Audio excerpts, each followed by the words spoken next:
એ શું કહેવાનું રીએ. બહુ ગંભીર વાતો આપણે આજે થઈ ગઈ. આનંદ કરવા માટે ભેગા થયા છીએ, હું પણ સમજુ છું.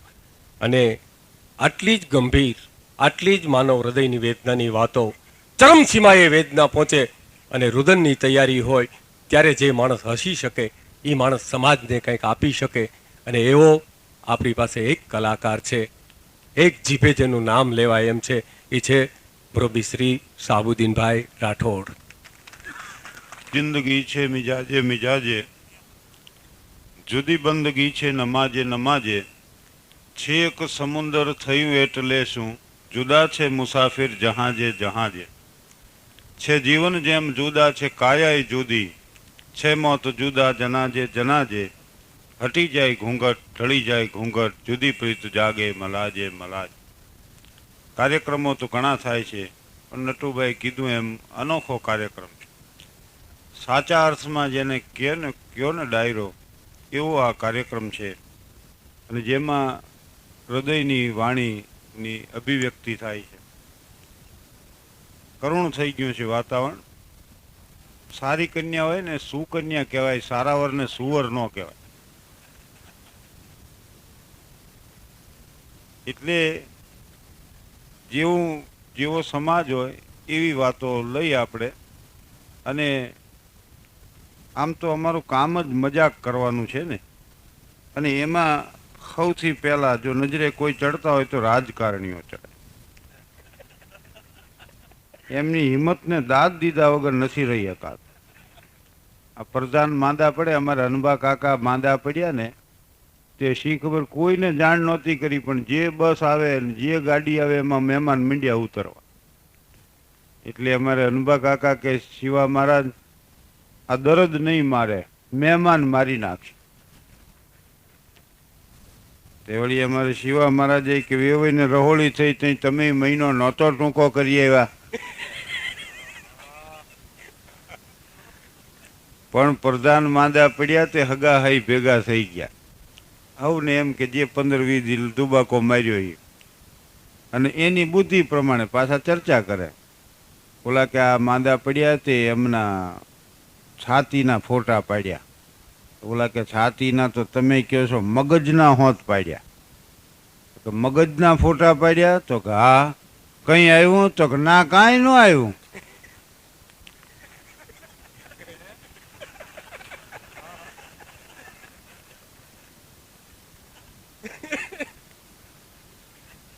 કાલ જ મેં થોડાક પ્રસંગો કીધા હતા, કાંઈ વાંધો નહીં, ગામ ફરી ગયું છે એટલે પુનરાવર્તન થાય. ખોટે રસ્તે ચડી ગયેલો માણસ સાચી મંજિલે આવીને ઊભો રહી જાય એવું જીવનમાં ક્યારેક બની જાય. એક પ્રધાનની મોટર પાગલખાના પાસે આવીને અટકી ગઈ. એટલે પાગલ નીકળ્યા બધા બહાર કે શું થયું સાહેબ? તો કે એક ટાયરમાંથી 3 બોલ્ટ નીકળી ગયા. તે પાગલ કે એમાં શું મૂંઝાવ છો, બાકીના 3માંથી એક બોલ્ટ કાઢીને લગાડી દો અને પછી ક્યાંક આગળ રિપેર કરાવી લેજો. પણ પ્રધાનને એમ થઈ ગયું કે હા હા તમને પાગલને આ સૂઝ્યું અને મને પ્રધાન હોવા છતાં કેમ ન સૂઝ્યું? તો ઓલો કે હું પાગલ છું, કાંઈ પ્રધાન થોડો છું.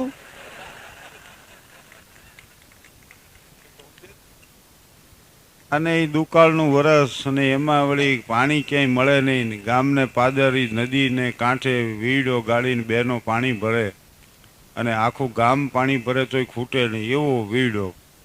તે બધાએ નક્કી કર્યું કે આને ટોડલાબંધ વાવ આપણે બનાવી નાખીએ. આ ઠેકાણે પાણી તો જાણે આવે છે, પણ વાવ બનાવી નાખી. દાતાઓએ દાન દીધું, બીજાએ શ્રમયજ્ઞ કર્યા, પણ 5 જ પગથિયા સુધી પાણી રહે. ગામ આખું મૂંઝાણું, હવે આનું શું કરું? આમાં આગળ પાણી વધે એવું કંઈ ખરું? એટલે કોકે સૂચન કર્યું 32 લક્ષણાનો ભોગ ધરાવો. વળી વિચારમાં પડ્યા, 32 લક્ષણા ગણવા કોને? તો કે પ્રધાન હોય 32 લક્ષણા.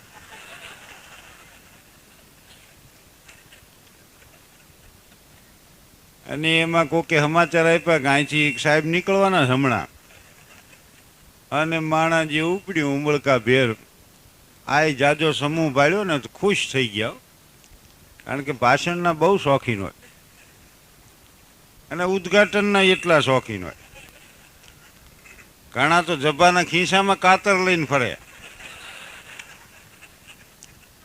એમ કે અચાનક ક્યાંય ઉદ્ઘાટન કરવું પડે ને એ લોકોને કાતર ન જડે તો તે સવારથી સાંજ સુધી જાત જાતના કામમાં રોકાઈને એના હગાને અહીંયા એક પ્રધાન લગ્નમાં ગયા અને થાકી એવા ગયા તે બેઠા બેઠા હોઈ ગયા સોફામાં. 2 વાગ્યે લગ્નની વિધિ પતી ને વરઘોડિયા પગે લાગ્યા ત્યાં આણે ખિસ્સામાં કાતર કાઢીને છેડાછેડી કાપી નાખી.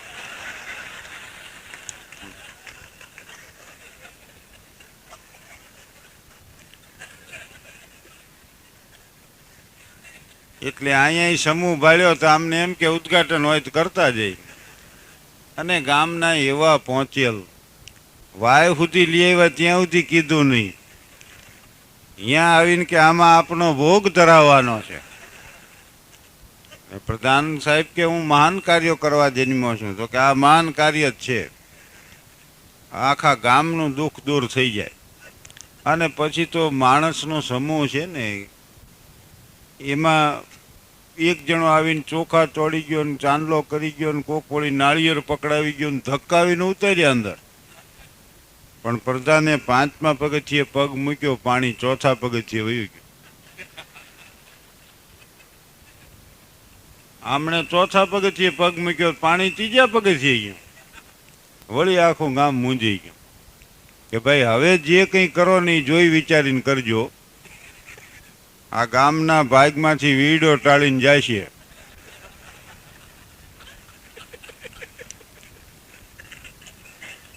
એટલે બધા કે સાચી વાત છો, કાઢો કાઢો બહાર કાઢો. અને પાછા વાતે ગાતે મૂકી એવા મોટરમાં મોટર સુધી પહોંચાડી દીધા. પણ સેક્રેટરીને એવી કડક સૂચના આપી કે ખબરદાર ગમે ત્યાં મોટર ઊભી રાખી છે, પહેલી એ તપાસ કરો કે કયા પ્રકારનું ઉદ્ઘાટન છે, નહીતર આવી જાતની મુશ્કેલી થાય. કે હવે એકવાર એવું થયું, એક પ્રધાનના હાથે કંઈક ઉદ્ઘાટન હતું અને વાતે ગાતે 5-25 માણસો ગયા ને એ હારતોરા ને એ ઉમંગ ને ઉમળકો ને પાર નહીં માણાને ઉત્સાહનો પધારો પધારો કરતા 5-25 જણા હાર્યા આવતા હતા. એમાં શેરીના કૂતરાને ગમે એ ભવનું વેર રહી ગયું. એટલા માણામાં ગરીને પ્રધાનને જ બચકું ભરીને ભાગી ગયો. અને અહીં તો હોવા થઈ પડી કે આપણા મહેમાનને કૂતરું કડી ગયો ને કોઈ ધ્યાન ન રાખ્યું ને એ આમને તેમને. પણ શેરીમાં એ કૂતરો ગયો, જુવાન કૂતરો, તો વયોવૃદ્ધ કૂતરા બધા ભેગા થયા, જ્ઞાની ને અનુભવી બધા. એને જુવાન કૂતરાને એટલો બધો ઠપકો આપ્યો કે અમે રાજા મહારાજાને કઈડ્યા છીએ ને શ્રીમંતોની પીંડીઓ તોડી નાખી છે, પણ આમની પડખે કોઈ દી નથી ચડ્યા. તને કાંઈ ન હોય ને પ્રધાનને કઈડ્યો છે, હવે 14 ઇન્જેક્શન લઈ લે.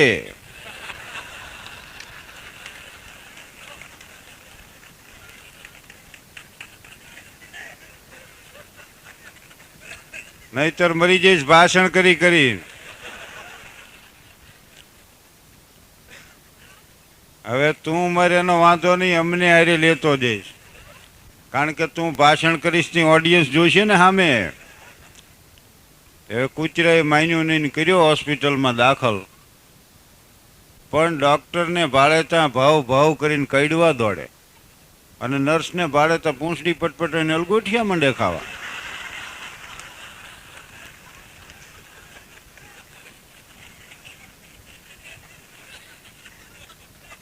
સંગ દોષ થયો ને.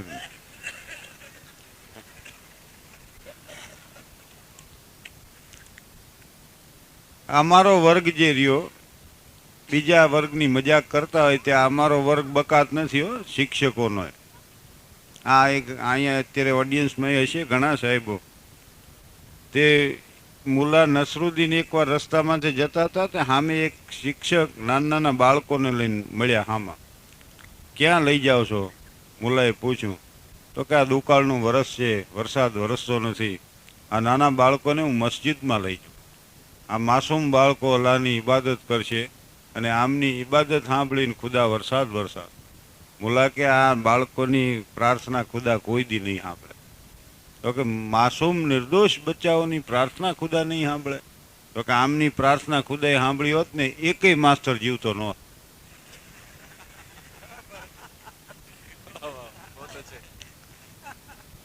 અને અમારા એક શિક્ષક મિત્રનો તો આગ્રહ વળી એવો કે કોઈ પણ વાત કહેવી તો એના સચોટ ઉદાહરણ આપવા. અને આ દોહા જે આપણા હોય છે ને એમાં એમ જ હોય. એક લીટીમાં વિધાન કર્યું હોય, રહીમન ઉત્તમ પ્રકૃતિ કા કરી શકત કુસંગ. ઉત્તમ પ્રકૃતિના માણસો એને કુસંગ કાંઈ નથી કરી શકતો. તરત કોક પૂછે કે દાખલો, તો ચંદન વિષ વ્યાપત નહીં લિપટે રહત પૂજમ. રહીમન દેખ બડેન કો લઘુ ન દીજીએ ડારી. મોટાને જોઈ નાનાને તજી ન દેવાય. તો એનું ઉદાહરણ શું છે? જ્યાં કામ આવે સુઈ ક્યાં કરે તલવાર. સોનું જ્યાં કામ હોય ત્યાં તલવાર શું કામની? ખમીસ ફાટી ગયું હોય તો પછી ત્યાં ખીંચીએથી તલવાર ન ઉતારાય. અને યુદ્ધનું મેદાન હોય ને હામાં પડકારા થયા હોય કે હવે બાયડા થાજો ને ઓછા ઉતરશો નહીં, એ વખતે તલવાર લઈને સામે જવાય. એ ગોદડા શિવાની હોય તો એ હો લઈને થોડું દોડાય છે કે હાલ્યો આવે પિતાશયમાં કાણું પાડી દો.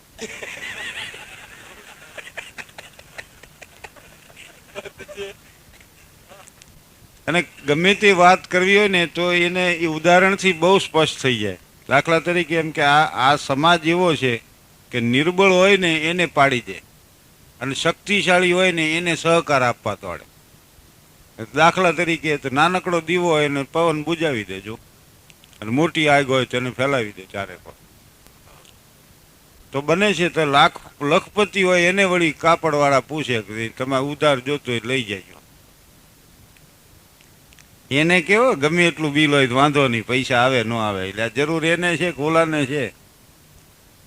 અને એટલે ઉદાહરણથી વાત સ્પષ્ટ થઈ જાય છે. ભગવાન બુદ્ધે પ્રવચનમાં એક ઉદાહરણ આપતા હતા કે એક મકાનમાં ચોર ચોરી કરવા માટે આવ્યા તો 3-4 ચોરે આમ જોઈને ચર્ચા કરી. મેં એક ચોરે કીધું કે આ મકાનમાં ચોરી નહીં થાય. તો કે કાં? તો કે એનું ચોકીદાર જાગ્યા છે. બીજી વાત તો કે અહીંયા પ્રકાશ છે. ત્રીજી વાત તો કે અહીંયા અવર જવર છે. તો સતત જાગૃતિ રૂપી જે ઘરમાં ચોકી હોય, પ્રજ્ઞાનો જ્યાં પ્રકાશ હોય. પ્રજ્ઞા એટલે સારું ઉજાડે એ સદબુદ્ધિને જ પ્રજ્ઞા કહેવાય. નકર તો બુદ્ધિ ઘણામાં હોય છે, પછી કોકને આંટીએ નાખવા. મને એક જણો કે મારે સમાજ સેવા કરવી, શું કરવું? મેં કીધું નડોમાં. નડવાનું બંધ કરો, સમાજ સેવા જ છે ભાઈ. ઘણાને ઘણા વળી આમ જોશીને હાથ દેખાડે કે જોવો જોઈએ મને શું નડે. હવે તું કોને કોને નડે? અહીં જાણ્યા જેવું તો એ છે ને. તો સમાજ સેવા કરવી હોય તો નડવું નહીં, આવી નાનકડી બાબત. એટલે હું દાખલો તો એ આપતો કે અમારે શિક્ષક ઉદાહરણ આપતા એક એક વાતનું. પ્રજ્ઞાનો સતત જાગૃતિ રૂપી જ્યાં ચોકી હોય, પ્રજ્ઞાનો જ્યાં પ્રકાશ હોય અને સદાચારની અવર જવર હોય, એ ઘરમાં કામ, ક્રોધ, લોભ, મોહ જેવા ચોર ચોરી નથી કરી શકતા. તો ઉદાહરણથી આ વાત સ્પષ્ટ થઈ જાય. તો શિક્ષકે વળી ઉદાહરણ આપ્યું વિદ્યાર્થીઓને કે હું રસ્તા પર જઈ રહ્યો હતો, એવામાં ભેંસોનું ખાડું લઈ એક ભરવાડ સામે મળ્યો. ભરવાડે દંડા વડે ભેંસને મારવા માંડી. આ કરુણ દ્રશ્ય જોઈ મારું કોમળ હૃદય દ્રવ્યું છું. મેં તેને આ દૃષ્ટ કૃત્ય કરતો અટકાવ્યો તો આ કાર્યમાં મારો કયો સદગુણ પ્રગટ થયો ગણાય? છેલ્લી બેન્ચમાંથી એક જણો ઉભો થઈને કે માતૃપ્રેમ સાહેબ.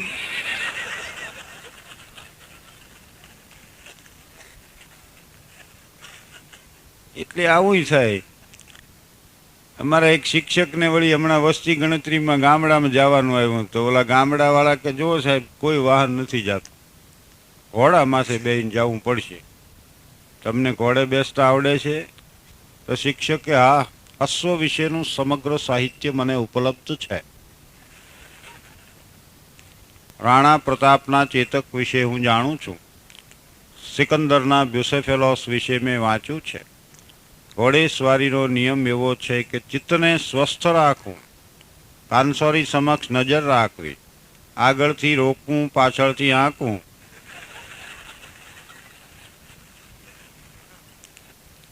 આવું બધું એને ચોપડીમાં વાંચેલું. અમારે વળી તરવાની કળા પુસ્તક લઈને એક જણો તળાવને કાંઠે આવ્યો અને મંડ્યો વાંચવા. પાણી સાથે શરીરને સમાંતર રાખવું, પછી હાથ પગ ચલાવે જવા. આ ક્રિયા કરવાથી તમે તરી શકશો. કે આમ ચોપડી લઈને કર્યો અખતરો, તળિયે ગયો છે. ત્યાં સાહેબે વળી ચોપડીમાં આવું બધું વાંચેલું. ઘોડા માથે બેર્યા ને છોકરા તો આળવિતરા હોય તો કે ઉપાડી એક ખોટી વરગાડી અને તબડા તબડા કરતો ઘોડો જે ભાગ્યો છે તે આમનું નો ચિત્ત સ્વસ્થ રહ્યું, નો કાનસોરી સમક્ષ નજર રહી. ઉલરીને પડ્યા તે પેગડામાં પગ રહ્યો એ ખાલી. અને માણાએ વળી ભેગા થઈને માંડ કાઢ્યા બહાર. હાથ બાદ છોલાઈ ગયા થોડા. તો કે આ પ્રકારની સ્થિતિ સર્જાય ત્યારે સવારે શું કરવું એનો કરતાએ ક્યાંય ઉલ્લેખ કર્યો નથી. વકીલોનો તો ડાયો વર્ગ ગણાય અને અમારે ગામ નાનકડું, એમાં કેસ આવે તો કેવા આવે. પટેલના 2 કુટુંબો, 15-15, 20-20 જોડી બળદો એવા એ લોકોની પાસે. હવે એમાં એક કુટુંબે બીજાનો બળદ નાખીને એની હારે ભેળવી દે. ઓલા કે અમારો છે, આ કે અમારો છે, અમારો છે ને અમારો. એ પછી કોર્ટમાં એનો કેસ થયો. પણ મેજિસ્ટ્રેટ સાહેબે કીધું કે આવા મામૂલી કેસમાં શું કામ પૈસા ખર્ચો છો, સમય બગાડો છો. એમ કરો, આ બળદને ચોકમાં લાવીને ઊભો રાખી દો અને હાંકી મૂકો. જેના ઘરે જઈને ઊભો રહે ને એનો સમજી લેજો. ઓલા ખોટા વકીલને એમ થયું કે આ તો એના ઘરે જ જાય ને, આપણે અહીંયા થોડો આવે. જે લુવારની કોડે ડામ દીધો અહીંયા બળદ આવે પાછો. એક જણો અહીંયા તપાસ કરવા ગયો હતો કે અહીં અમારો બળદ આવ્યો હતો, કે અહીં ક્યાંથી આવે? તો કાલ અહીં ડામ દીધો હતો ને એટલે કદાચ અહીં આવ્યો હોય. તો કે બળદને ઊભો રાખીને આંકી મૂકો, જેનો હશે અહીંયા જઈને ઊભો રહે છે. તોય ઓલા વકીલે ઊભા થઈને દલીલ કર્યો કે સાહેબ તો પછી ન્યાય બળદે આપ્યો ગણાશે.